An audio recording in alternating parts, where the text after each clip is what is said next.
Welcome into sportsbookreview.com. I'm Gary. And I'm Chris. And this is the college football show for week 8 of the offseason. Again, I'm going to preface this every time. There is no offseason in college football, especially right now. We've actually got games. We got FCS stuff going on. We're moving into week 4 of the FCS. But man, this past week, there was a lot going on. A lot of stuff to dive deep into. So this one might be kind of long. We're not going to spend as long on the FCS previews. We're not going to spend as long on this one. We're talking about spring quarterback battles, stuff like that. But we're going to dive into the news of the week. And, man, do we have we had a lot. We have some big haymakers. Stuff too. Big stuff. Big stuff. LSU, the Big Ten, the Eyes of Texas and whatnot, the boosters over at UT Austin, Rush Propst and whatnot. If anybody knows that name, obviously, you know what's going on with that, but if not, we're going to explain it to you. Lots to dig into. Before we do any of that, though, head over to sbrpicks.com/NCAAF. That is your one-stop shop for all of the college football gambling content you could possibly need. Yes, you can gamble on the FCS season. There's a ton of top 25 matchups this week. We're going to dive into those at the end of the show, and we're going to talk about the FCS notes from last week. Just a precursor, take dogs. Just warning you right out of the gate, take the dogs all the time. Man, lots to get to. Go ahead and like the video for us. Jump into the chat if you would. We would like to hear your opinions on the show, along with anything else. Any topics that you want to talk to us about, you can hit us up on Twitter. I am at GaryWCE. I'm at Chris B. Giannini. Or you can email us. I am Gary at winningcureseverything.com. And I'm Chris at winningcureseverything.com. Very simple to do. Make sure that you subscribe to the channel. We have hit 83,000 subscribers on the SBR YouTube page. Not too shabby. When we started with SBR last year, we were what? I want to say like 62,000, somewhere around there. Yeah, I don't remember. It was in the 60s. I mean, we are rocking and rolling. It's not just us. Hey, by the way, we all know it's March Madness time. Yeah. We know what you guys are interested in right now. You want to know about the tournament? You want to know about all that?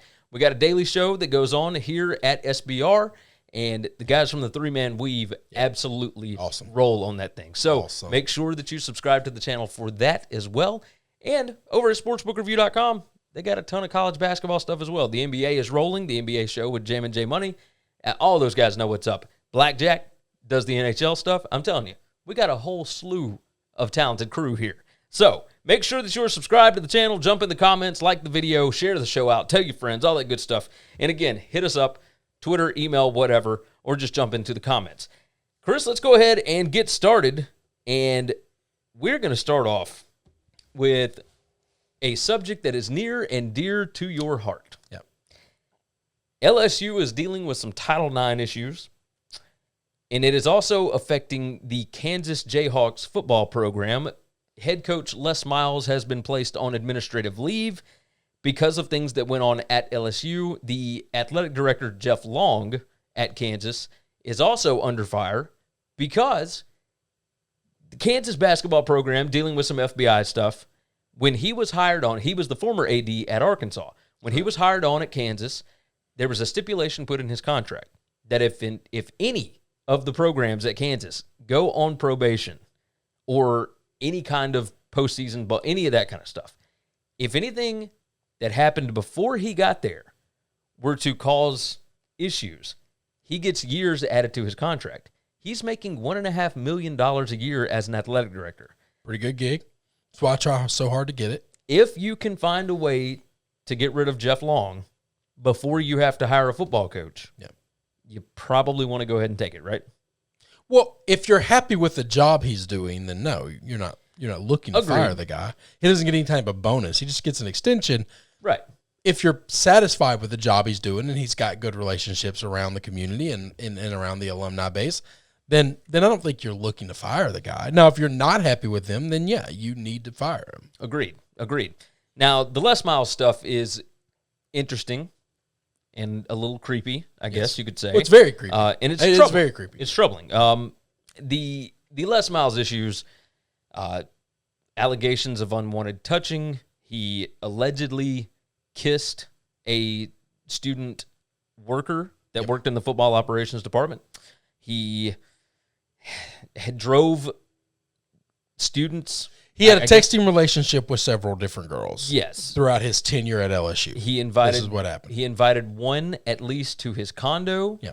He there's just a whole mess of stuff that's just not great. No, right? It's not great. It's not illegal, but it definitely will get you fired. Everybody's an adult, but it's super creepy. It's inappropriate for the workplace. The first thing out of this report that came out from Hughes Blackwell, that's the law firm that did the report for LSU, and the first thing that came out was his sexualization of the recruiting coordinators, the female recruiting coordinators, and he wanted to take a big role in that. And after they lost the national title game to Alabama at the end of the 2011 season, he really took that on, and there's all this talk about how there was only a certain type of student that could be hired, and it was blondes with well endowed. Yeah. His words, allegedly with the big boobs. His words were big boob blondes. Yes. Those are the only ones that were allowed in his office. He said that he was quoted by somebody as saying that they could not hire these ugly girls anymore.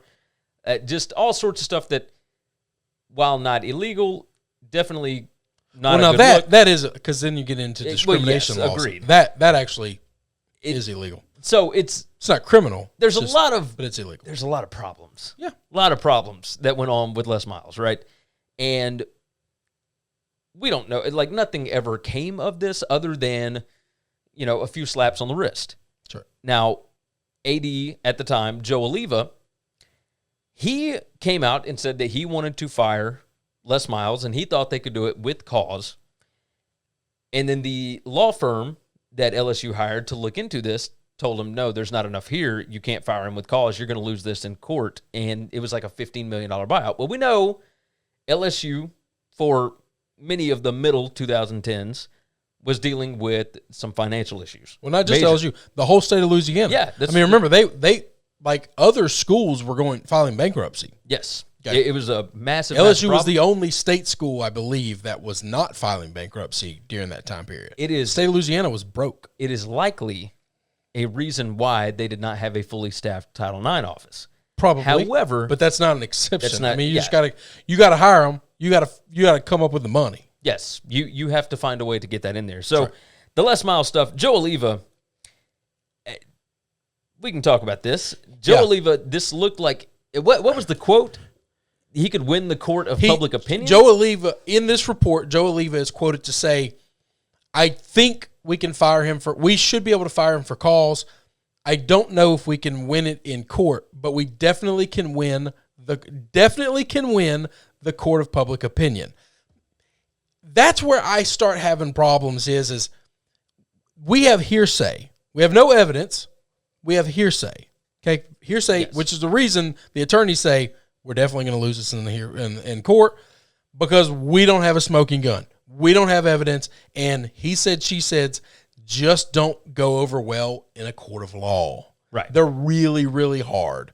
We're going to pay out this buyout if we fire him for cause. It's going to happen.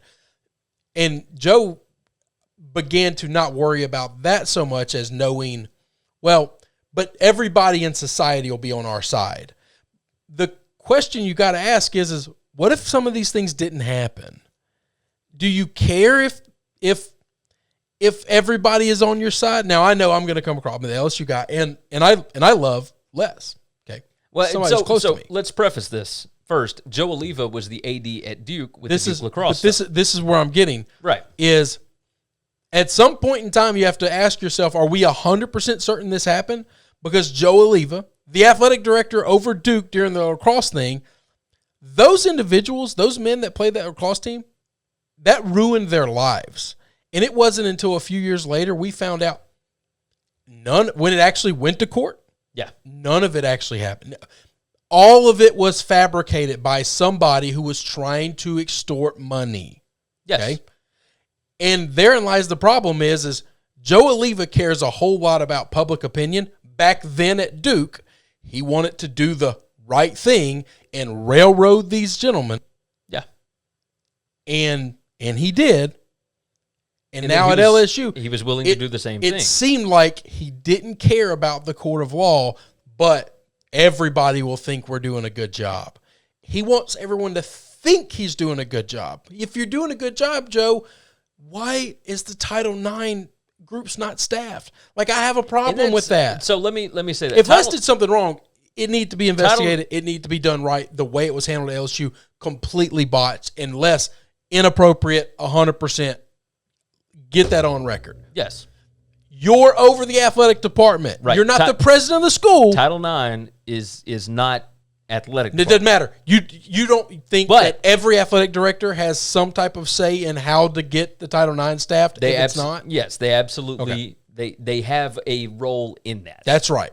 So they're the second most powerful person in the school outside of the president.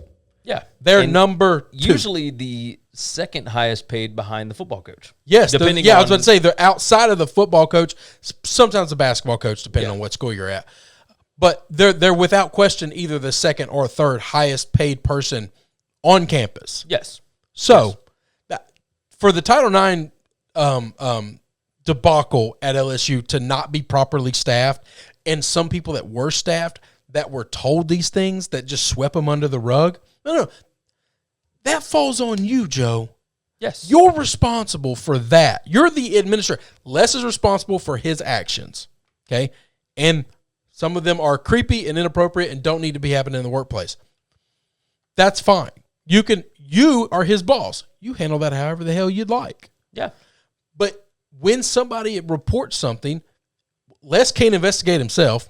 That's inappropriate. Agreed. Who's he supposed to send? Like, who's supposed to take these investigations? Oh, those people weren't there because they weren't staffed. And the people you did give them to, swept them under the rug. Swept it under the rug completely.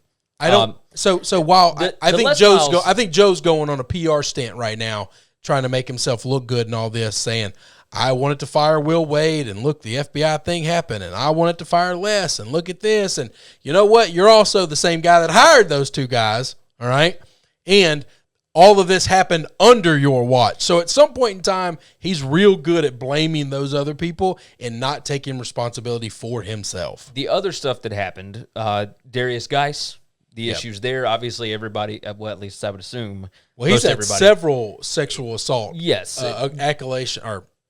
allegations while at LSU. This was not the only one. Agreed. So there's a lot of people have heard in the last however long, week or so, about the 70-year-old that called the football office with sexual assault allegations against Darius Geis in his last year at LSU.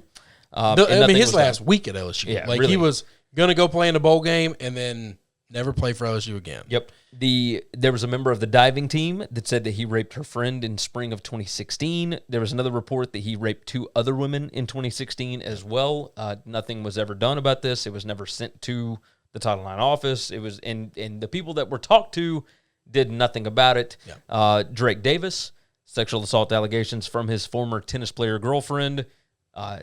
They put one of the football coaches they gave him the responsibility of making sure that Davis and this girl stay apart from each other, which was just insane. And the coach even said, you're putting me in an impossible situation. Like, how am I supposed to do that? And then you've got longtime football staffers that have come out and said, at some point, like, this was just normal to us, and looking back on it, it's really messed up. That's right. Like, what did we do to these kids? It is not good at LSU right now. Well, hang on. It was not good then, all right? Correct. Here's the one thing that I will say about my school, okay? Les Miles isn't the head coach anymore. Agreed. Darius Geis, Davis aren't there anymore. To my knowledge, Title IX office is fully staffed right now. Yep. We have a new athletic director that seems to be Scott Woodward cleaning up these things and has been since he took over. Yes. Okay. So therein lies the difference of there is a world. Now this is a fantasy land. Okay. This is what I am hopeful for. But there is a world where these terrible things happen at my school. Okay. I can't control it. I can't stop it. I didn't do it. But this is a place I love, and I don't want to see these things. I didn't know anything about them, but internally they knew they had a problem, They go get rid of Joe Oliva. They bring in Scott Woodward. Woodward begins to fix all these things without any media attention whatsoever. And then years later, it all starts coming out.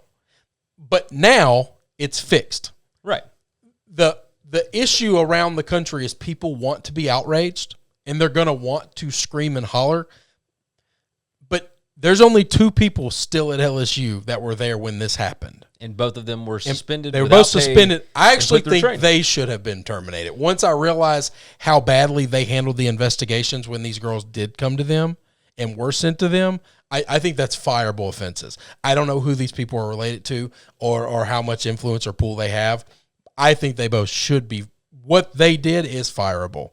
So, but neither here nor there. They haven't been. They were suspended, and they're going through retraining, sensitivity training, domestic violence training, all types of retraining. I guess I'm okay with that because, hell, I've had a million second chances in my life. You don't have to just always end people's career forever. But I want to live in this world where all LSU knows these things are happening. Yeah. They're doing a really good job of keeping everybody else from knowing it, and they cleaned it up. Now, eventually, all skeletons come unburied. What do you do when you look back and say, yeah, that was a terrible time? We didn't realize it then, but we know today that was a terrible time. And we fixed it. But it's fixed. I'm hoping it's fixed. Now, when I said that things are not great down there right now, it's not just this. Obviously, this is a huge black eye on the program, and this is not just the football program, by the way. No. This was campus-wide. This was a massive That's why problem. This is a bigger problem. This isn't just a Les problem, which shame on Les if he assaulted anybody or harassed anybody, okay? Being creepy is one thing, but most of these relationships seem to be pretty consensual, long-term text message relationships back and forth. You know, him driving these girls around and stuff. It can be creepy, but if they were 57-year-old women who have been divorced twice, nobody would care. We just care because he's a 50-year-old man and she's a 20-year-old girl. Yeah. And it looks weird. If it's unwanted, that's where we have problem. We go from creepy to problem. And that's what the allegations are, but again, there's not a smoking gun here. There's not a lot of specifics. That's right. But this was not a football problem. This was not a Les problem. I think the reason Title IX wasn't staffed properly was because this is a campus-wide problem. Yes. And the president of the school should have been held accountable for that. Well, they've got a new one. So. I know that. And may have been, which is, there's a reason that president might have been let go. Very quietly, I'm going to retire or I'm going to move on to this other project or whatever. Yeah, it's time for you to move on. It could have been the same thing for Joe. Yes. I don't know. I wasn't in those things. I just hope Title IX is fully staffed. There's zero reason for that to not be staffed. Agreed. And I hope that they have cleaned all of these things up, not, oh, crap, this is coming to light. Let me get to cleaning. Yes, agreed. So this is a huge black eye for not just the school, but also the football program, maybe more so the football program. Well, it's the football program, the biggest problem, because Les was the face of that place for a decade. And the whole reason this all came out is because of the article about Darius Geis back in, August of last year? I was about to say, that was a long time ago. So that on top of the fact that the football program is going through NCAA notice of allegations, all sorts of stuff going on with that, with the basketball program and the FBI stuff. There have been cracks in the foundation there for a little while. However, it's what makes the 2019 season that much more incredible. So, right? But you know me, this stuff is serious, and this stuff I take serious. I don't give one hot red damn about the NCAA or their opinions. If you drop the hammer, bring it. That's fine. Our team will suck for a little while. They'll figure it out.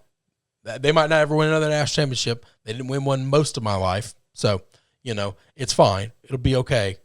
LSU will survive. I don't care. The opinions of the NCAA, I could care nothing about because that is the most corrupt, worthless organization on the planet. Pretty soon, the NCAA might have nothing to do with football with FBS at all. Football anyway. But either way, moving off of that, let's move into some more corruption, and that would be the Big Ten is hiding stuff, y'all. I don't know if anybody has paid attention, but the Washington Post had a big article about it. The Detroit Free Press had an article about it. Mark Schlissel, who is the president of the University of Michigan, and Rebecca Blank, who is the chancellor at the University of Wisconsin in Madison, they discussed in public emails how to communicate and handle messages without having them be subject to public records laws. They used a Big Ten portal. It was the NASDAQ Board Vantage software, and FOIA requests for that material have been denied by multiple schools. There are 13 public schools in the Big Ten. The only other school is Northwestern. That's a private school. They are not subject to FOIA requests. That's Freedom of Information Act. This is Adam Marshall, a senior staff attorney at the Reporters Committee for Freedom of the Press. He told the Washington Post, the idea that government officials would intentionally use a technological platform seemingly with the intent of evading public records laws is both troubling and wrong on the law. We hollered all preseason last year about the Big Ten and how these kids should be allowed to play, et cetera, et cetera. And now, after all of these Freedom of Information Act requests have gone unfulfilled or fulfilled with very limited details, it is an embarrassment. It is a disaster. It is corruption. What's corruption? It's fraud. Of the highest magnitude. Yeah. It is a complete joke what these Big Ten presidents are doing. And it was fireable what they did with the football season. Yes. It's insane. We've talked about the pandemic and all that kind of mess. We obviously were on the side of the kids. The kids wanted to play football, and there was a way to do it safely. We saw it with every other conference. Else. There's a reason why they had to go back on it. However, the Big Ten were the most stringent with their rules. Oh, yeah. I said this was punitive. I believe, and nobody, if I could get these emails unencrypted, I believe I would be proven right. And you will. That it was the courts will rule, and it will take forever. If it's an encryption thing, it might not be gettable. No. They will find them. They will. I'm telling you. Okay. The technology exists to where they disappear, Gary. They disappear where you're not. It's not capable of being gotten. Okay. Okay. Everything is capable of being gotten. Okay. If it has ever been out there, it is on a hard drive somewhere. I'm telling you. Okay. You're the tech guy. I'm not. Yes. I heard Mark Cuban has said he spent a lot of money on the software that he either developed or had developed that for the sole purpose of if you want to communicate with him in negotiations for anything, it goes through this and it's completely encrypted. You can't screenshot it. You can't save it. Anything that happens disappears after a certain amount of time, and it can't ever be pulled off of that phone or computer ever again. Now, I don't know anything about that. I'm a moron who puts down hardwood floors for a living and talks about football. So I don't know. Okay. You work in the IT field. Yeah. You know these things. Let me ask you a question. Do you think somebody's actually going to spend the time and money that it would take to find this information? There are media organizations that it's not. Most of these media organizations are broke. They're broke as hell. Hold on. They don't care about the money. They don't care about that specific information. It's not that. I know. It is that a government official is lying. Is fighting them. Yeah, they're hiding this, something. And it sets a precedent. Oh, no. I think you should go after them. Yes. But the Washington Post doesn't have the pockets to do that unless Bezos is going to say, no.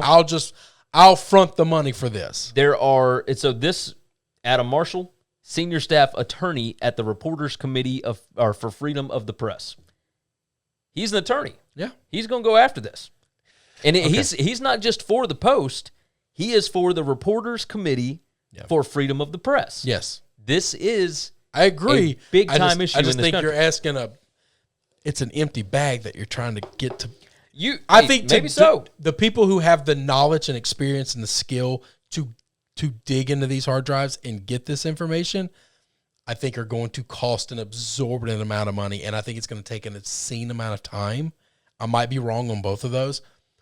That's my issue is who's paying those people? Now that I don't have a good answer for. Because this attorney fighting this, it ain't coming out of his check. No. And they're not going to pass the plate around all the other media folk. Because who knows? Somebody that wants to see what Bezos got money to do it. Bezos owns the Washington Post. If you're the chief editor whatever of the Washington Post, do you go to him and say, look, This might take $10 million. I'm going to need $10 million to do this story. I know we don't make $10 million a year. I need the entire year's annual budget to do this. But if we do this, it will be a massive story. It will be a massive story. So I think these people need to be fired. Yes. But even if I don't get the emails, what you did was intentionally try to avoid being seen doing something. That's enough. Yeah. That's enough.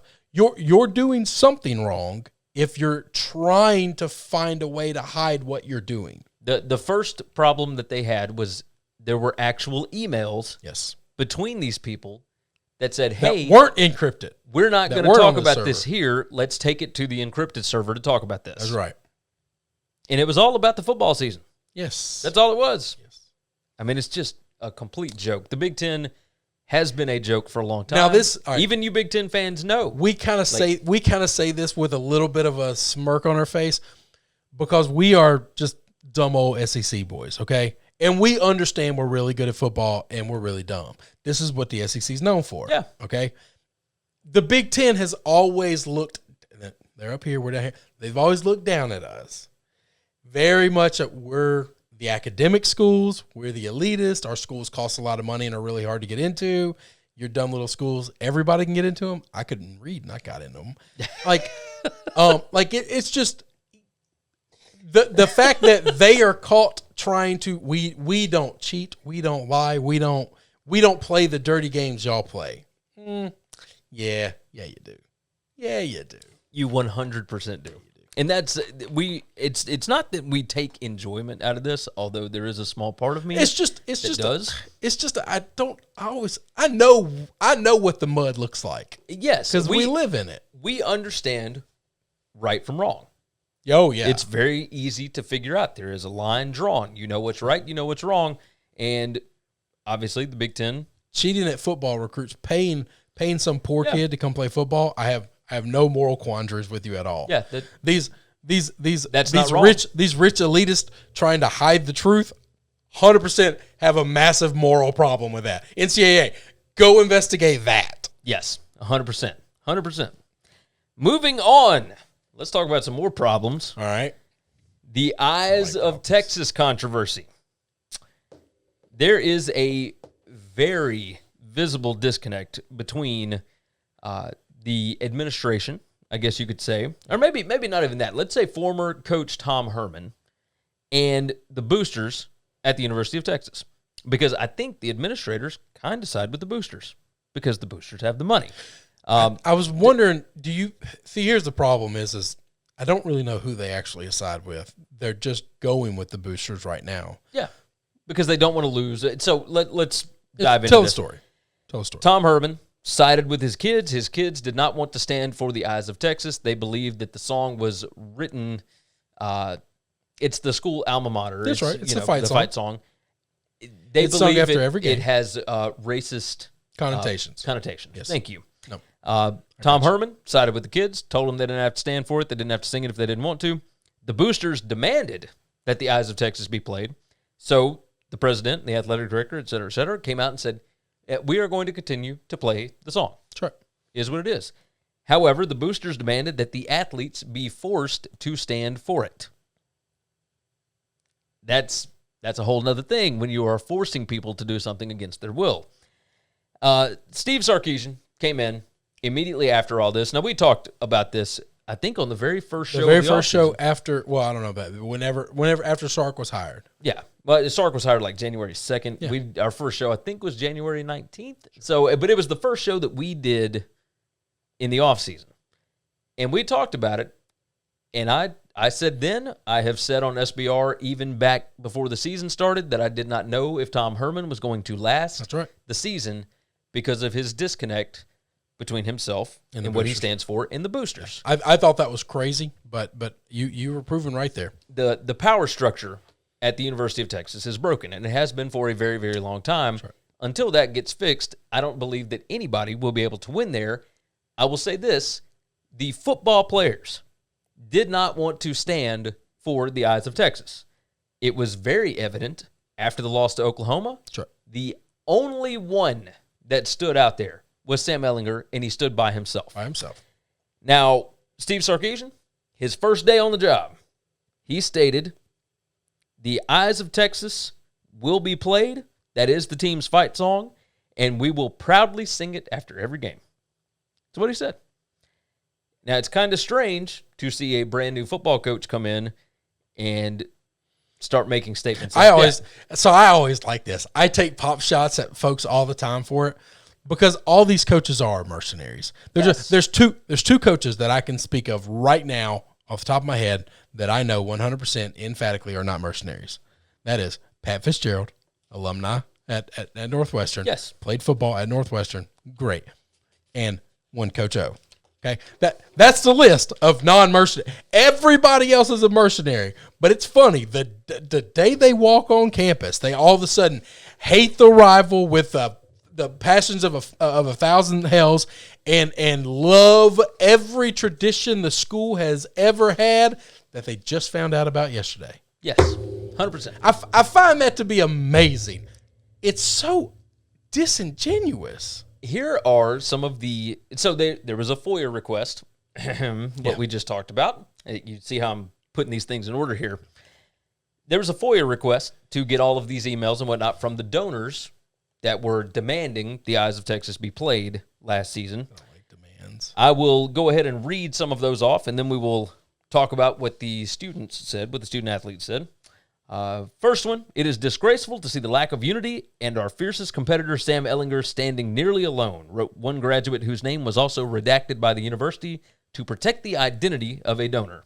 It is symbolic of the disarray of this football program which you inherited. The critical race theory garbage that has been embraced by the football program and the university is doing massive, irreparable damage. So that's one that I highlighted. Let's move on to another one. Let's see. It is time for you to put the foot down and make it perfectly clear that the heritage of Texas will not be lost, wrote another donor who graduated in 1986. Their name was also redacted by UT Austin. It is sad that it is offending the blacks. As I said before, the blacks are free, and it's time for them to move on to another state where everything is in their favor. Name redacted. Yeah. Yeah. Here's another one. That guy's name. Here's another one. Less than 6% of our current student body is black, wrote Larry Wilkinson, a donor who graduated in 1970, quoting a statistic UT Austin officials have stated they are working to improve. The tail cannot be allowed to wag the dog, and the dog must instead stand up for what is right. That just sounds so ridiculous. Nothing forces these students to attend UT Austin. Encourage them to select an alternate school now. Wilkinson reiterated his opinions in an interview with the Texas Tribune. Everything in life all comes back to money, he said. He said he did not get a personal response to his email from Jay Hartzell, the president, only a generic message that the song would remain. I can't even... Here's my last one. Stephen Arnold, retired administrative law judge and UT Austin law graduate, wrote to the president, UT needs rich donors who love the Eyes of Texas more than they need one crop of irresponsible and uninformed students or faculty who won't do what they are paid to do. These are the kind of emails that they were getting from donors of the school. They don't need students who are paid? Well, he said faculty in there. So students who are paid? We can try and read into that if we want to. He said all of them. I think he's saying, I think we're paying these kids, and I think they should do what I tell them to do. Pretty much. I'll tell you this. If you start paying them legally, above the table, with signed contracts, you can stipulate in the contract that you have to stand out here. This is what you have to do. It's part of your contract. If that's... But then you got to compensate them. Yeah. With insurance and benefits and salaries. The football players said athletic officials in a meeting with the players after the Oklahoma game referenced emails from donors who said the protests could impact their job prospects after graduating. At least one other player, former defensive back Caden Stearns, made a similar claim in a tweet on Monday but declined to be interviewed. They said, y'all don't have to sing it, but y'all have to stay on the field. Y'all have to go over there and at least show fans appreciation for coming out and watching you guys play, said junior linebacker DeMarvion Overshone in a Tuesday phone interview. Stearns, the former defensive back, his tweet was, "My teammates and I got threatened by some alumni that we would have to find jobs outside of Texas if we didn't participate in the Eyes of Texas." We can talk about Texas being a great job. We can talk about all of they're the state school. Humongous athletic budget. Until the thinking changes over there, or until the power structure changes to where Jay Hartzell and the AD, Cristo Conte, actually grow a pair and stand up to somebody and tell them how they're going to run their athletic department. And if you want to leave the checkbook, then you can. If you don't, we got money coming in from ESPN, from Fox, from whatever. We got money. We would like your money. We would like to put your name on a building. But you got to be able to tell somebody to shove off every now and then. Yeah. I mean, this stuff is just ridiculous. And for Steve Sarkisian to come in and say that right off the bat, before he's ever really had a chance to talk to the players, it lets me know maybe he's really good at doing what he's told. He was told to do something. Yeah. This is exactly what the donor said, right? Yes. They needed to start doing what they're paid to do. We just hired you, Steve, and I need to know when you walk out there to start that press conference, are you going to do what I tell you to do? Because if he did it then, now I know he's going to do everything I tell him to do. Exactly. Now, the University of Texas did pay. Did you see this today? The University of Texas paid for an investigation into the song. Of course they did. It's the Hold on. Let me tell you. And the report states, you're going to love this, the song will remain UT's alma mater. Even better, the lyrics have no racist intent and were not written in dialect. And that is true. I don't believe any of those lyrics are racist. The phrase was not originated by Robert E. Lee. I do find it interesting that a report paid for by the university says exactly what the boosters want it to say. No, I'm not opposed to that because there's probably a lot of truth to that. No, 100%. I don't care if they play the song or not. Yeah, I couldn't care less. I have no idea what it's like to grow up in the Deep South as a black man, okay? I didn't have that opportunity. I know this. I don't like demands. I don't like people demanding somebody do something. You want to play the song? Play the damn song. When the game's over, I'm going to shake out the team's hand. I'm going to walk to the locker room. That's fine. You demand that I walk out and I stand there? No. See, if somebody would have asked me or sat down and had a normal conversation like that, they have been asked. But explained it to me. Let's have a conversation like two adults. No. Now, you're just going to make a demand. I'm intentionally going to do the opposite thing that you've demanded just to show you don't have that power over me. Yes. You're not going to just make demands. I don't handle that well. I understand these kids from these people that they're already being threatened by, that they're already being intimidated by. Like, I'm okay with them saying, oh, they're making demands. Yeah, we're probably not going to meet those demands. Yeah.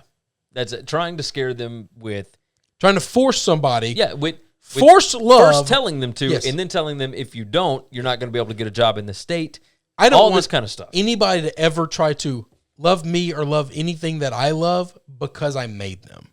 Yeah. That's just not a good way to do anything. You want them to fall in love with Texas? Give them a reason to love Texas. Agreed 100,000%. I can't state it any more strongly. I think it's insane. It's a complete disaster. Now, how do we know conversations just like that aren't happening in the Big Ten, but they got this fancy server? It's a very valid point. I want to know what else is on that server and how long they've had it. Well, they've had it for a long time. It's the Big Ten server. Then I want to know what else is on that server. Let's move on right quick. Topic number 4, Big Kat Bryant.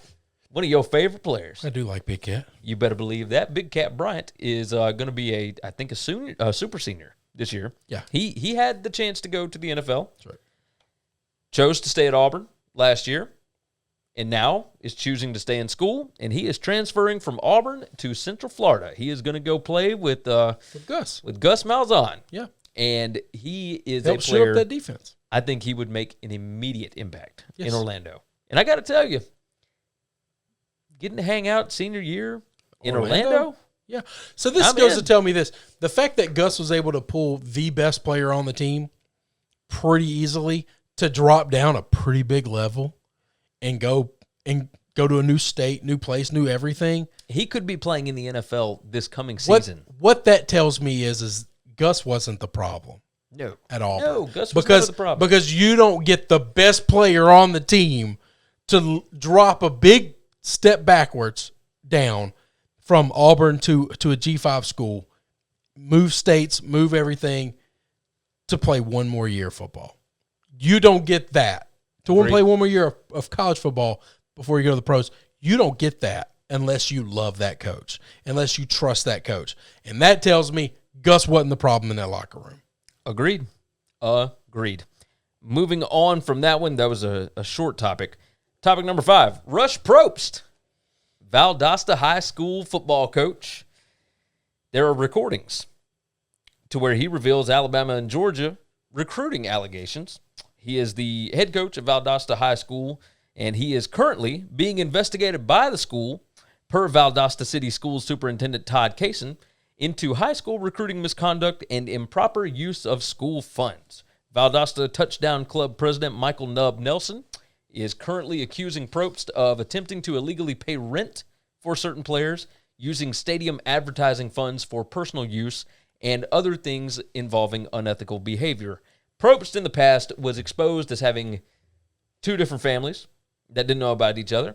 That played a large role in what happened at Hoover. Also on this tape, he tells Nubb about when he was at Hoover, the Hoover Police Department was funneling him drug money to help pay rent for students that normally would not have been able to play at Hoover High School. So there's just a whole mess of stuff.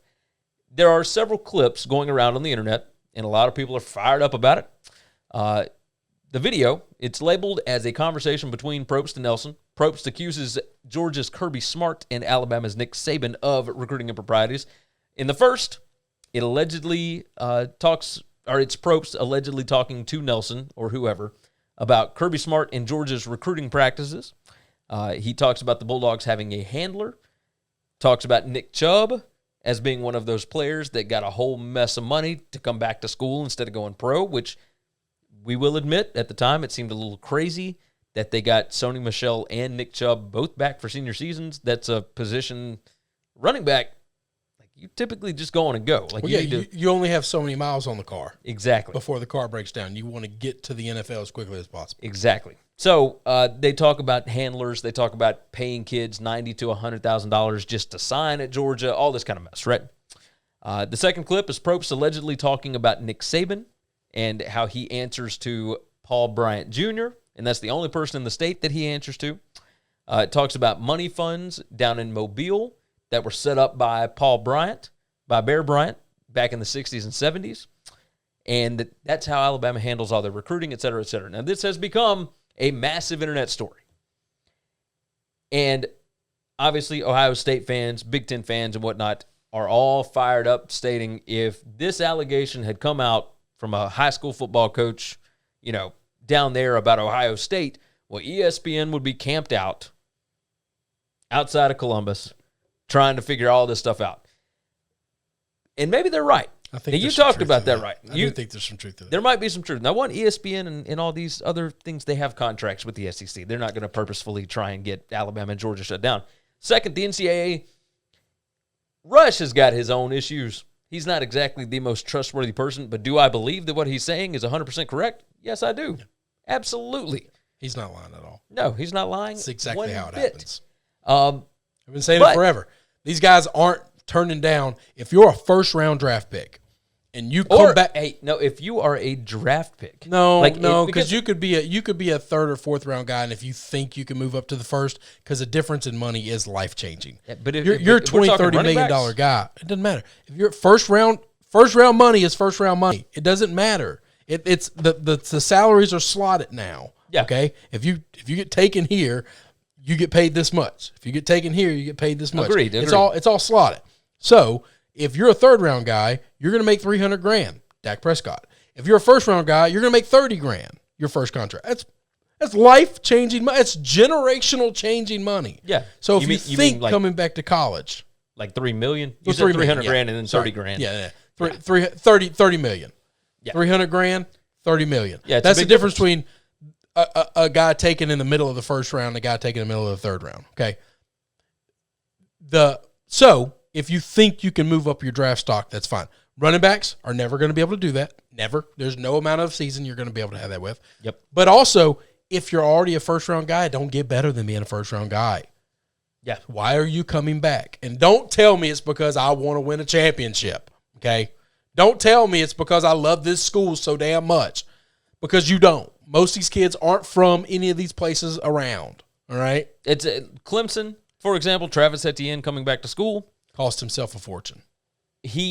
I believe he did. I think we'll see in April. Yeah, we'll see. We'll see in April. I fully believe he would have been the first running back taken in that draft over Clyde, and he probably would have went in the late to first round, but not dead last. Yeah, agreed.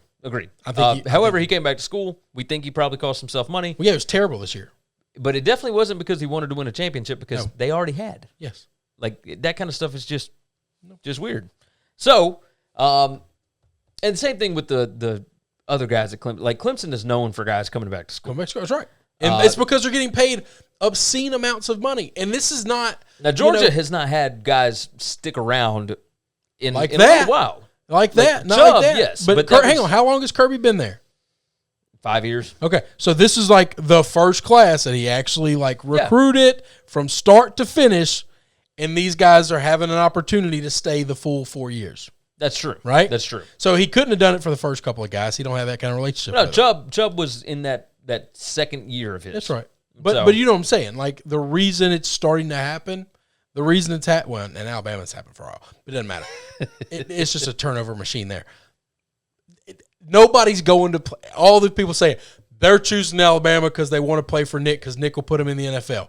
Great. If you're good, you go to the NFL. Nick's not putting you in the NFL. Okay, Nick's guys really don't have a history of being elite great in the NFL all the time. He's got the same winning percentage as everybody else for NFL guys. It's no different. The difference is the NCAA, I believe they know this stuff happens. They know exactly how it happens. And I believe that they're all in on it. I think they do not care. No. I think they do not care. I think there's a reason when Ole Miss screws up, they go dig deep in Ole Miss. They glove up to the elbow, and they scrub anything they can scrub, and they hammer you for getting gym shorts and letting a guy sleep on your couch and getting a hunting trip. Okay? Yes.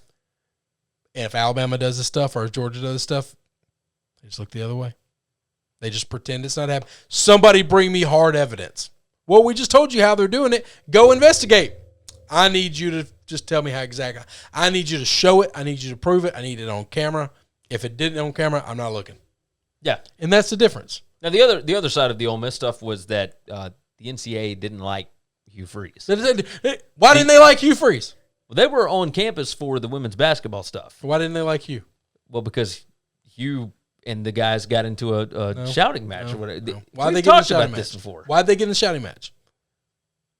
They didn't get in the shouting match until they started investigating the the football team. I don't know if that was. Yeah, they sat down in a meeting with the football program to tell them we're starting this investigation. Why? Because they beat Bama twice. You can beat them once. You beat them 2 years in a row, you're getting investigated. That is not what the NCAA told them. However, that's right. Because they can't say that. You live in the fairy tale land you live in, I'll live in mine, okay? No, I don't live in that fairy tale land. I'm 100% positive if you beat Bama 2 years in a row, you're getting investigated. So far, it's happened. Every time it's happened, it happened. I am laughing because I know it's true. I know it's true. You know it's true.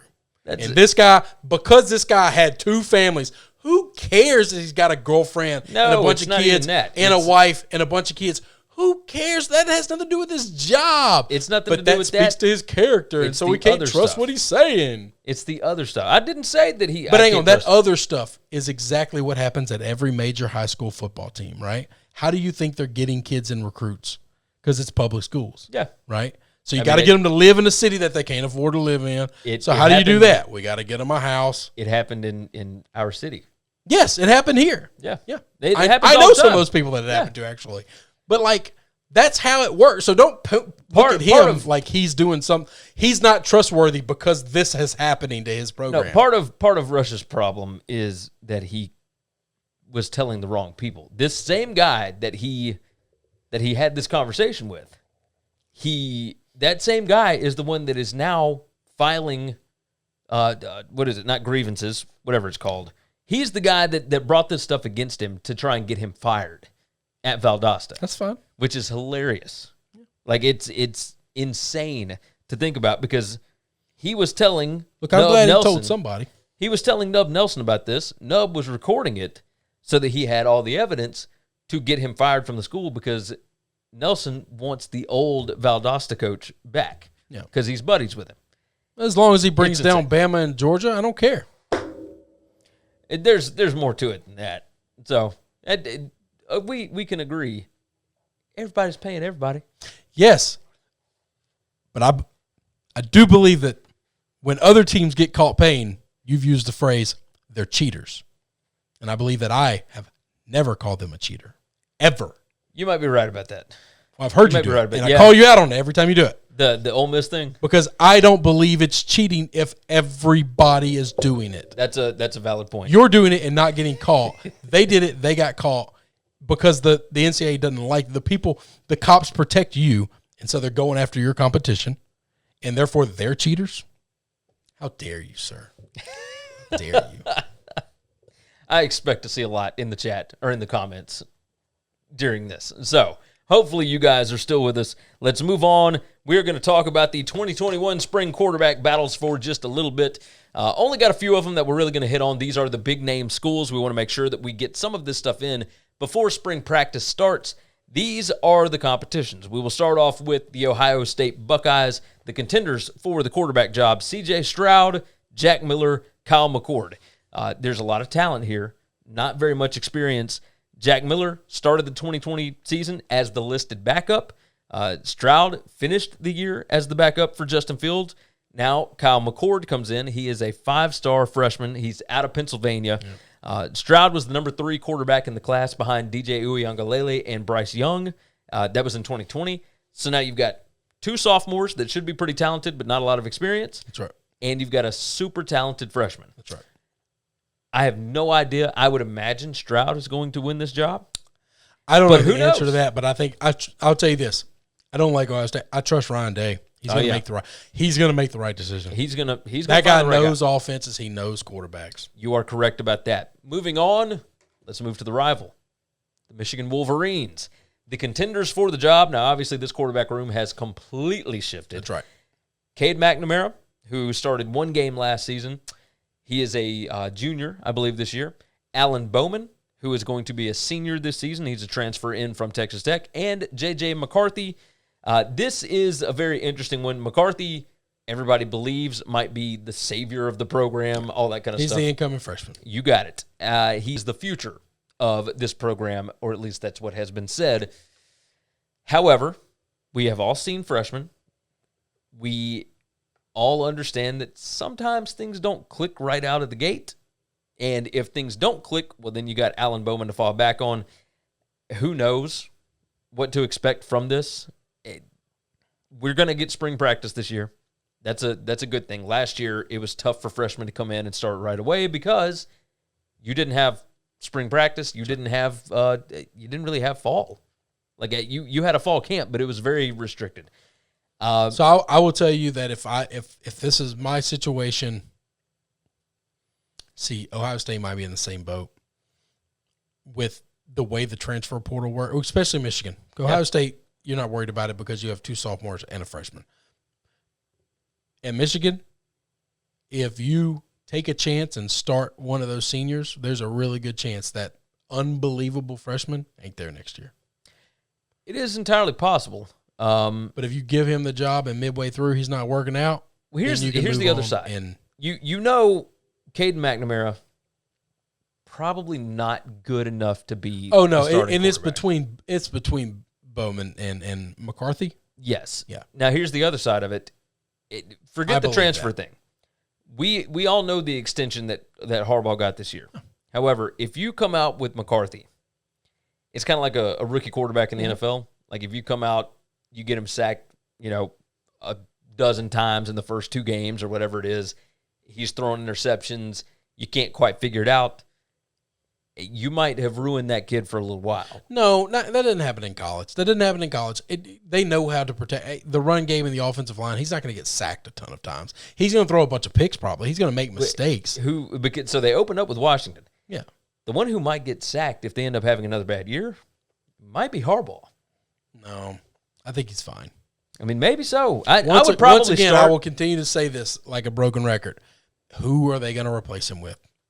I agree. If you think that you can hire a guy better than him right now, be my guest. Knock your block off. But you better damn well know that guy's in the pocket and he's coming. Oh, yeah. Before you pull that trigger, because you can't put that bullet back in the chamber. I'd probably roll Alan Bowman to start. Maybe against Washington. Against Washington. But then you get into some interleague play or whatever with some easier some MAC games. teams and whatnot. Yeah. I would be afraid as a coach right now, as an offensive coach, it's the only position I care about, is losing quarterbacks in the transfer. If you did everything you were supposed to do and you got this freshman in and you got a junior that's a stud, but not an NFL stud, but you are winning 10, 12 games a year, 10 games a year in a bowl game, 11 games, like you want the junior to start 2 years, get 2 years out of him, but there's a chance by the time it's that freshman's turn, he's done gone. Yeah. He done left. Yep, you are correct about that. And that's scary as hell to me, man. We'll move on to Texas A&M. Let's talk about Jimbo real quick. Now, obviously, Jimbo, kind of known over the years as a quarterback whisperer. Yes, sir. Maybe not so much with it. Although Kellen Mond, wasn't. Kellen Mond has his best year with him. Yep, you've got that right. Zach Calzada, Haynes King, and Eli Stowers are the contenders for the job. King was the number 5 dual-threat quarterback in 2020. He got the nod as the apparent number 2 to Mond. Now, that is because, obviously, he had the second most pass attempts on the season. We would imagine he's probably going to win the job. I think so. All the eyes are on him and Calzada.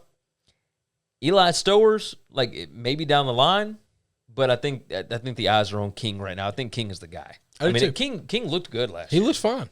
So he looked fine. We will move on from there to Notre Dame. Contenders Jack Cohn, Brendan Clark, Drew Pine, Tyler Buckner. Look, if Brian Kelly liked his quarterback room, he would not have brought in Jack Cohn. And I think the Michigan situation is very similar to this. He wanted a guy that had experience, like Cohn. Cohn at Wisconsin played in a Big Ten title game, played in the Rose Bowl. He has won. Right. He's not great. He doesn't have the best arm strength out there, but he is a dependable quarterback. The other guy behind him is the freshman, Tyler Buckner. He's a 4-star. Everybody thinks he's going to do great things. If he doesn't come in and wow you right off the bat, if he's still got a lot to learn and whatnot, then you've got Cohn to lean on. I think that's probably what is going to end up happening this season. Probably Cohn, and the job in the future will end up being Buckner's. You feel the same? Yeah. I can see that. Kelly seems to like experience. Yes. Upperclassmen, guys he can trust. That's right. Makes sense. Texas. This one should be interesting since we just talked about the whole situation down there in Austin.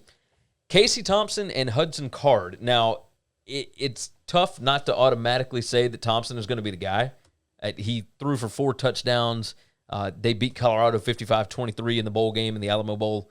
Just all kinds of stuff. There is a ton of exciting potential with him and Bijan Robinson. However, Hudson Card, he only trailed 3 other guys in the quarterback class last year, and that was Bryce Young, DJ Uiagalelei, and C.J. Stroud. Yeah. The next guy is the guy that went to Texas. That's Hudson Card. I would imagine Thompson ends up winning this, but it's a brand new staff. You never know what's going to happen. And who knows? Who knows what's going to happen? I'd put my money on Card. By the end of the year, Card will be the starter. Think so? Yeah. You might be right. I had to do some Googling before I figured that out, but yeah. I can roll with that. I can roll with that. All right. Florida State. Now, this should be fun. Mike Norvell, always high-flying offenses, a whole lot of fun. Obviously, didn't get a whole lot of work in last year because they had no spring practice for his first season in Tallahassee. The contenders this year, Jordan Travis, Chubba Purdy, who is Brock Purdy at Iowa State's brother, and one Mackenzie Milton. This is your guy. I love Mackenzie. They all have different skill sets. Jordan Travis, when he had to actually throw the football last year, not great. Chubba Purdy, he could sling it. However, he can't seem to stay healthy. Yeah. Now, last year was his freshman year. Things didn't go well. Yeah, Mackenzie Milton, obviously, coming back off of a massive surgery. But we're 2 years removed from this now, right? 2 years removed. He transferred from UCF over to Florida State, and they are saying he looks fantastic. I love this guy. If he's got his wheels back. That was a big thing with him. He was able to scramble. He kind of did the Joe Burrow thing a little bit. It was Andrew Luck, Joe Burrow-ish. Moving in the pocket. Yeah, he had great accuracy, but he was way more mobile than he looked. Yes. Which is sneaky. Yes, very much so. And, boy, he could fling it. Oh yes. He could fling it. Loved. If Milton is healthy. He's the only player that I've ever seen get hurt. I'm more devastated by his injury than any player that I'm not actually attached to with like a school or a fandom. I just loved watching him play. Oh, yeah. I love this kid. If he's healthy, I would imagine that he will be the guy this year. I hope so. Florida State needs to I've get never in the rooted right for Florida direction. State before in my life. I will be this year if he's the guy. What we saw with Miami when they brought in De'Aaron King, they had not been able to get the quarterback position right for years. That's right. They bring in De'Aaron King, immediately shores up just that a position. shot in the arm, man. And then everything else kind of falls in line. Changes everything. Yeah. You put a grown-up in Milton, you get because Milton's like 27 years old. It feels like it, right? You get a grown-up in the room, and good things happen. If he can be a fraction of what he was, he'll do some good things there, I think. Oregon, Mario Cristobal and the Ducks up there in Eugene. The contenders are Anthony Brown, Ty Thompson, and then we'll toss in Robbie Ashford and Jay Butterfield. But we all know. Yeah, I don't think either one of them are getting it. Tyler Shuck beat out Brown for the job last year, never lost the starting job, but towards the end of the season, Joe Moorhead, the offensive coordinator, started putting in packages specifically for Brown. He had 4 touchdowns, 2 passing, 2 rushing over the last couple of games of the season. He looked like he's going to be the dude for the job. However, the other part of this, Ty Thompson, he is one of the highest-rated quarterback signees in program history. He gets to participate in spring practice this year. Like, that's a pretty big deal. Yeah. So, Anthony Brown has the experience. Ty Thompson, kid from Arizona. It looks to be the real deal. Tyler Shuck, of course, transfers out of town, goes to Texas Tech. This one's going to be a lot of fun. That's not to take anything away from Robbie Ashford or Jay Butterfield, but this is a 2-horse race. I think so. And so it would not shock me in the slightest to see Ty Thompson win that job. But you might want to go with experience with Anthony Brown, somebody that has been in that offense for a year, especially because he got Ohio State in week 2. The thing that's scary for Oregon is they are a contender. Oh, yes. Like, Michigan doesn't have this problem. No. Nobody's picking Michigan to win the Big Ten or to compete for a national championship. Yeah. And so they can give the ball to the freshman if they want. They can let the kid work out some mistakes in his first year. So his sophomore year, he's primed, he's ready. You're building around him. Junior year, you've built around him, and everything's ready to roll. Oregon doesn't have that luxury. This team is really talented. And they are ready to go. They're really talented. They are the favorite, if not really close to being the favorite with USC to win the Pac-12. Oh, they're the favorites to win the Pac-12. So they have won it the last 2 years. Well, I knew they've won it the last 2 years, but I didn't know if they were the betting favorite right now or not. But yes, and Hey, I'll tell you. I do believe they're getting really close to the level of they're going to get into the playoffs. If they go undefeated, we're going to get a Pac-12 team in the playoffs. I don't think we're going 4 years straight without it. You might be right about that. They are in a position right now. If that game against Ohio State was not in Columbus this year, Oregon would be favored on a neutral field. Yeah, we've talked about that. I mean, it's pretty nuts. The talent level at Oregon has gone up drastically. No, it's a different ball game right now. Yep. And this is one of those situations where Cristobal, Moorhead, they've got a high stakes decision to make. Yes. They're going to have to, at some point in time, they're going to have to go left or they're going to have to go right. And whichever horse they pick, they got to ride the hell out of it. And they cannot look back and they cannot second guess. They just got to go. Yep, you are correct. Let's talk about your boys. Yeah. The LSU Tigers, contenders for the quarterback job, Miles Brennan, TJ Finley, and Max Johnson. I think we can probably mark TJ Finley off liked of this. Finley, but he just wasn't. He made some pretty bad decisions. He's a freshman. I know he was. He's got a ton of talent, but all three of them do. Brennan, of course, went out with a lower body injury, missed the back half of the season. Max Johnson came in. When Max got to play, those last 2 games are going to be hard to get out of my head. He looked like he gave me life. He was poised in a season in which I was emotionally spent. Yeah, he gave me life. He really did. You beat Florida. You took Florida a national championship chance out. That makes offense, me smile. That offense looked good under Miles Brennan. Yeah, they really did. But they won games. Yeah, no. Under the Ole Miss game. That was a game, man. Yeah, no, that was back and forth. No. I mean, he had to make plays. He had to make plays. They had to put up points, and they did. They did. And they got that W. All right, we got 2 more. Washington. Now this, I know some people are going, wait. What are we talking about? Washington returns their starting quarterback. That Dylan Morris is the guy, right? That is not exactly the case. Sam Heward, he has the name recognition, obviously. Son of one Brock Heward, played at Washington. Strong program bloodlines, and he is the highest rated quarterback commit to sign with the program in the recruiting industry era. That's pretty big. Now, Dylan Morris, Patrick O'Brien is a transfer from Colorado State. Yep. He's got experience as well, along with Morris. Morris led the team to a 3-1 record last year. Sure. Obviously, he has a connection with that offensive line and all that. They return a bunch of dudes. But, man, it's going to be tough. We'll see what happens in spring practice. But Sam Heward is a name to pay attention to.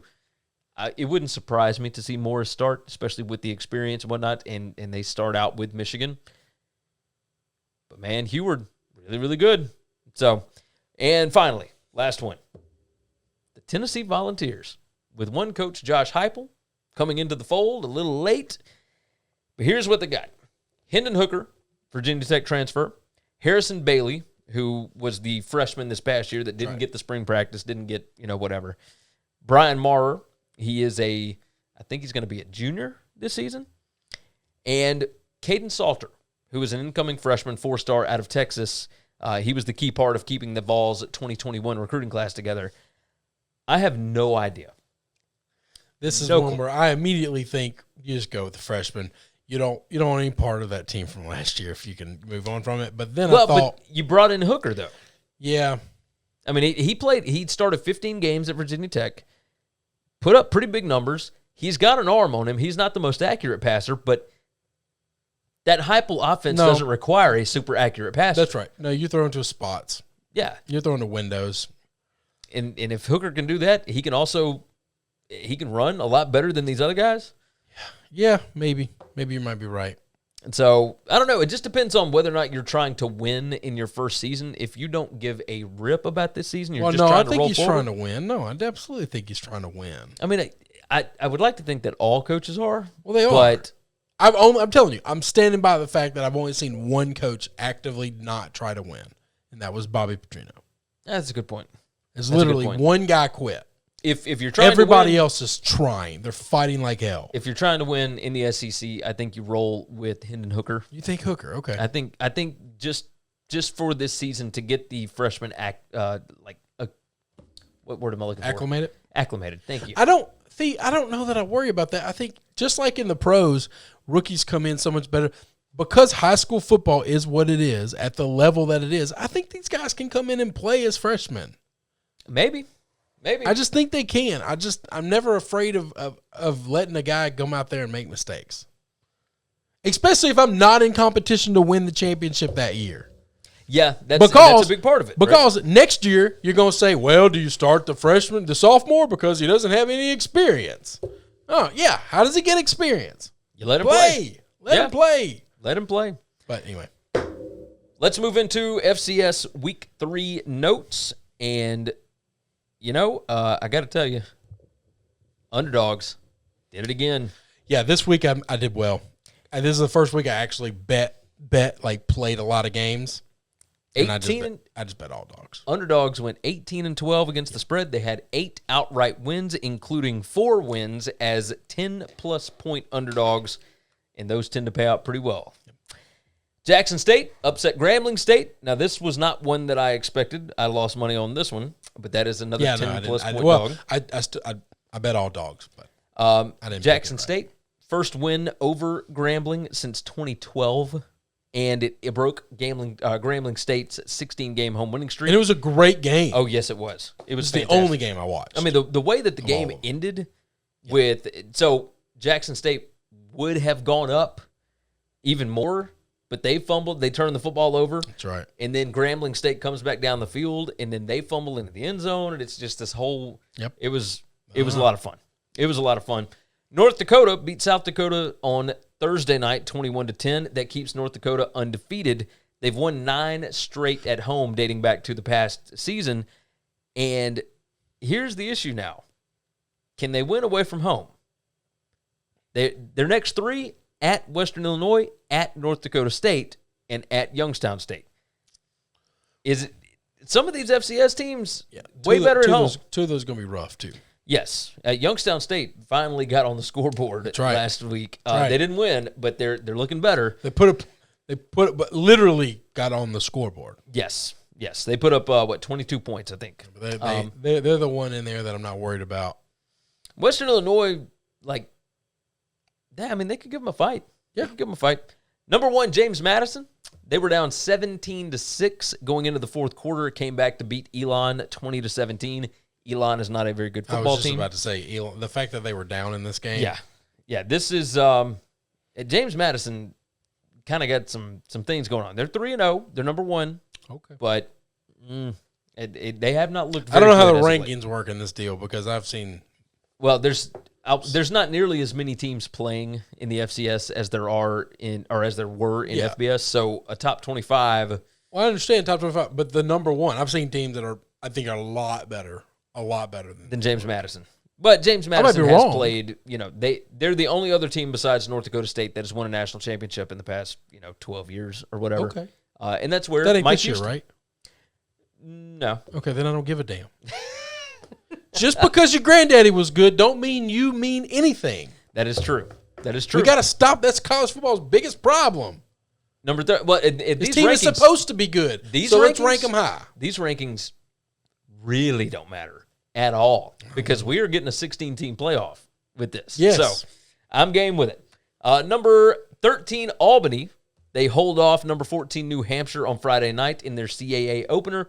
Great Danes quarterback Jeff Undercuffler. Now, that is a fantastic name. Passed for 192 yards, 3 touchdowns. Albany, pretty good. I'm interested to see the Great Danes continue playing. That's such a great name.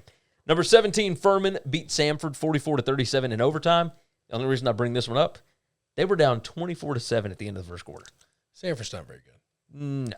No, they are not. And number 18, Chattanooga went for 2 in overtime and got that dub. That's what you're supposed to do. This is why you go for 2. They beat the Citadel 25-24, and that's what you do. That's right. Just go for the win. Yep. Quit messing around. You're an underdog, and you got a chance to win the game on one play.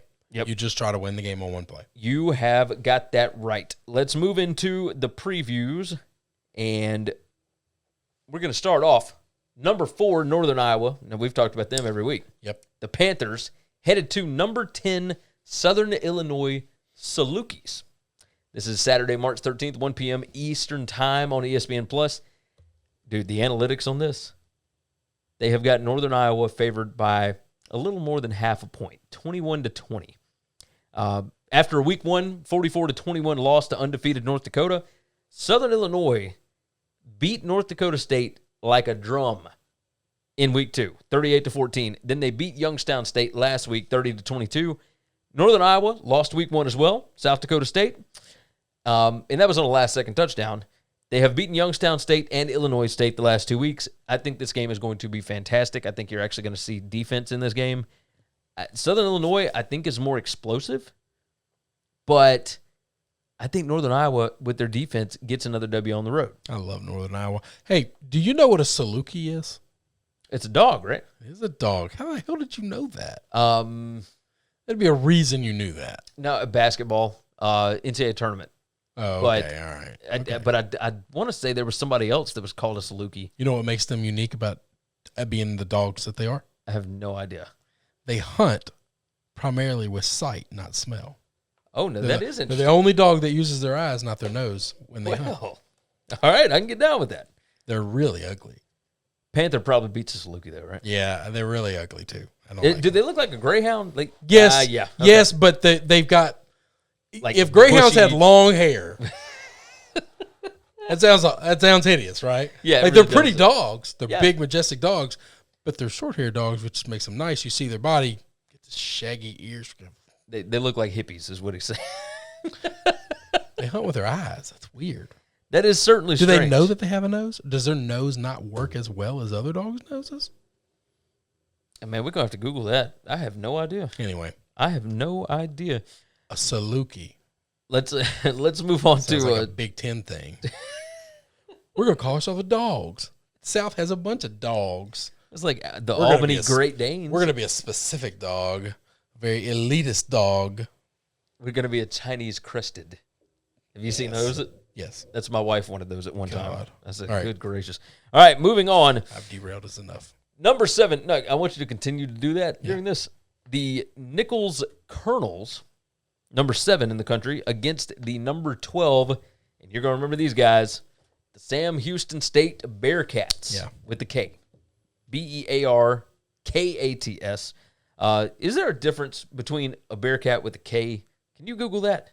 Well, Did we already look that up? yeah, Bearcat's not a thing. It's a made-up mythological thing. That's right. So, Because so the fact that they changed the spelling of the made-up thing is very weird to me. I guess it shouldn't matter. It's very strange to me. There's also the Binghamton Bearcats. Don't know if you know them. They don't play football. They play basketball though, right? They do play Yeah. basketball. Yeah. They're really bad at basketball. Yes, they They are. usually don't even make their own conference tournament. Which is they have pretty 11 bad. teams. But One they- team gets left out. They have been good in the past. They though. have been good. They've had a season here and there. Their famous alumni is a hero of mine. It's the only reason I know that. Tony Kornheiser. There you go. Saturday, I March. know a lot of random information.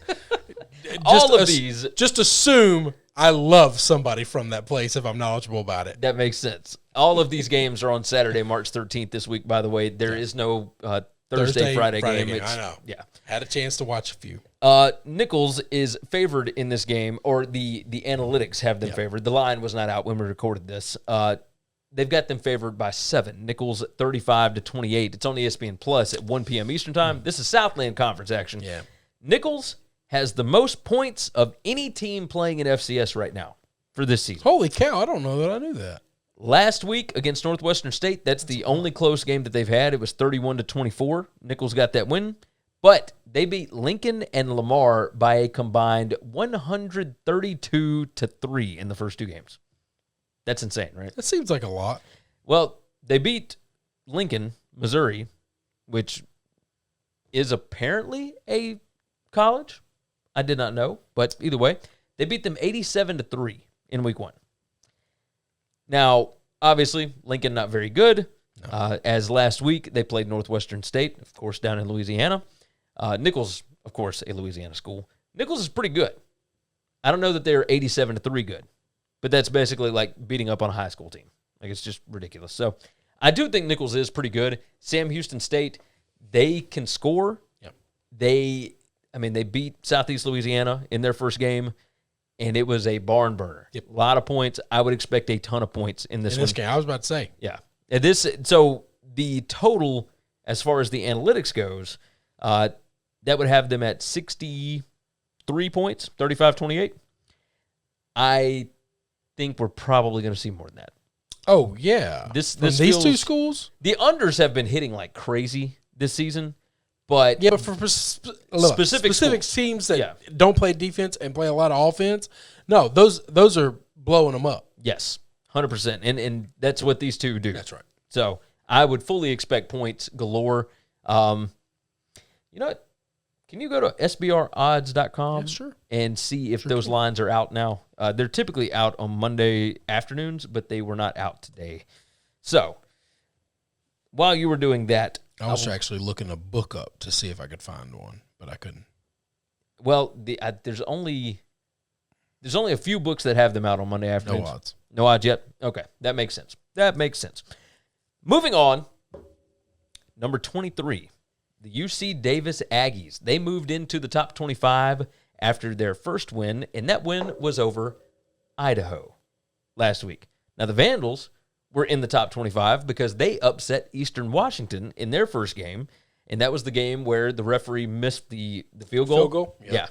So, just a mess. UC Davis, after they get the upset win over Idaho, which I don't know how much of an upset that really was, they get to play at number 2 Weber State. The Wildcats. This one's on Pluto TV. It's the free TV service that I was telling you about a couple weeks ago.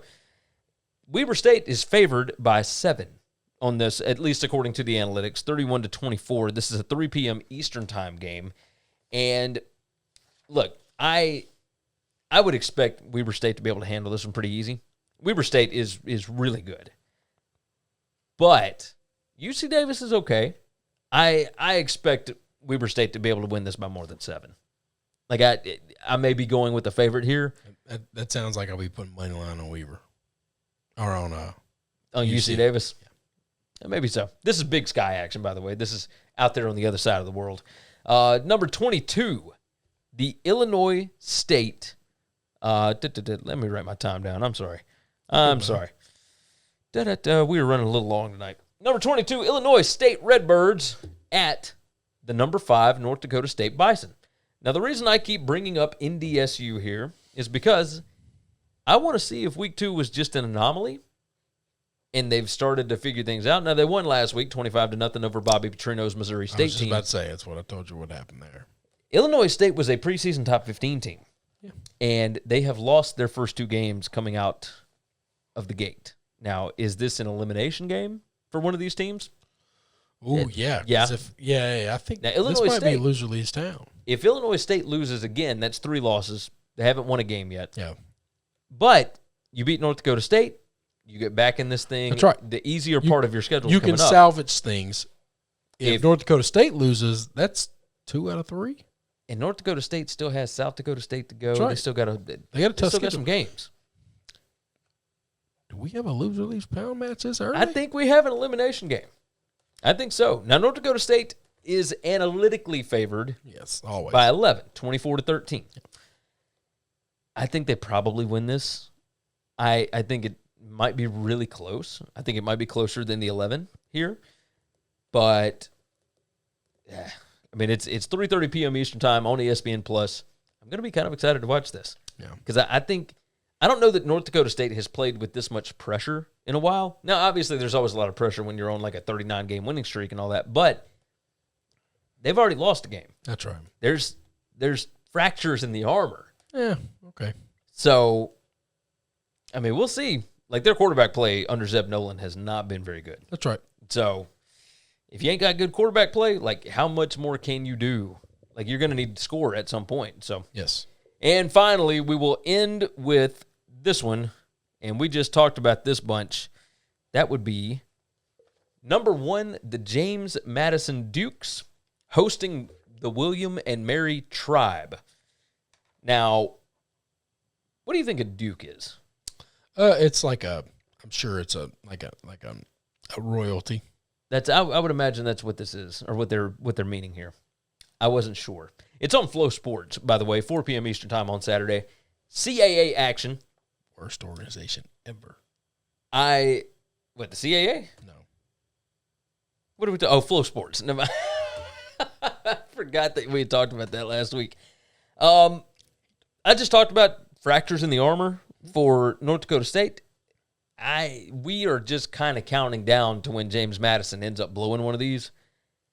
William & Mary is not great. The analytics have James Madison favored to win this game by 14, 31-17. They whipped Moorhead in week 1, 52-0. They went down early to Robert Morris by double digits and came back to win that game 36-16. They were down 17-6 heading into the fourth quarter last week, but they came back and beat Elon. I just talked about that, 20-17. William & Mary is not good. But with the way that James Madison's been playing, maybe they can hang. James Madison has not looked impressive, and yet they are the number one team. Yeah, they're still winning games. I don't know. This is one where I'm just hoping to catch points. I would imagine you're going to get double digits here. Yeah. I might play the money line on William & Mary. I don't know about getting that crazy. I might play the money line against James Madison every week because one of these they are going to fall behind and they're not going to. But I need to know what the odds are. I need to be getting really good odds. Oh, obviously. Because if they're winning but they're playing like crap, every money line's still going to be short. Maybe so. Because the analytics won't favor them very much. So, James Madison, the mascot, is a bulldog draped in a crown and like a king's cape or a shawl. I can get down with that. So it's very much royalty. Royalty. The bulldog, the duke. I can get down with it. I do like that. It's not a bad looking mascot. I wonder about the tribe. It's pretty cool. I do mascot. like that. That is cool. Pretty cool mascot. All right, I do. I like James Madison. You give me dogs, you give me purple. I like it. That's it. That makes perfect sense for you, right? I like dogs. I like purple. Sure. And I like James Madison because I liked Mike Houston. I don't know what the other guy has done, but it's so weird. You find like weird idiosyncrasies of why you like certain schools or that you have no connection to. This is what you have to do with. I enjoyed Mike Houston while he was there, and it's why I loved East Carolina hiring him, right? But I don't know anything about James Madison now. I know that they were just smoking people last year. That's right. And this year, it ain't looking so good. But they hadn't played anybody really tough yet, and they're not going to this weekend. But either way, we shall see. All right, we've gone about an hour and a half. It's a lot. It is a lot, but it's only one time a week. So hopefully you guys have stuck around, and if you have, we certainly appreciate you for doing that. If you would, jump in the comments, tell us what you like about the show, what you don't like, what you want us to cut out, what you want us to put in, whatever topics you want us to hit on, whether you agree with us, whether you don't, all that kind of mess. Jump in the comments, or you can hit us up on Twitter. I am at Gary WCE. I'm at Chris Giannini. Or you can email us. I'm Gary at winningcureseverything.com. And I'm Chris at winningcureseverything.com. And then, of course, again, you can jump in the comments as well. We'll check those bad boys. So, get your picks in for FCS. We want to know who you think is going to win this week, who you think is going to cover. Once we get actual lines, we will jump in with those as well. Make sure and like the video, share it out, and subscribe to the channel. You can hit that little bell down there as well. There's a little thumbs up and a little bell when you subscribe to the channel that allows you to be notified whenever we go live or whenever we have a new video, etc. And obviously, it's March Madness. We got a college basketball show that pops up with the three-man weave every weekday morning, Monday through Friday at 9 a.m. Central Time. So make sure you tune in for that as well. A lot of tournament talk coming up this week and next week, of course, and we are pumped for it. But while all that's going on, we still got FCS football. So it is FBS offseason, but there is still a lot to talk about. So stay tuned with us. Jump over to sbrpicks.com/NCAAF. And with that, we're going to get out of here. Anything else we need to hit? That's it, brother. That is it. All right, for sportsbookreview.com, I'm Gary. And I'm Chris. And we will see you again next week.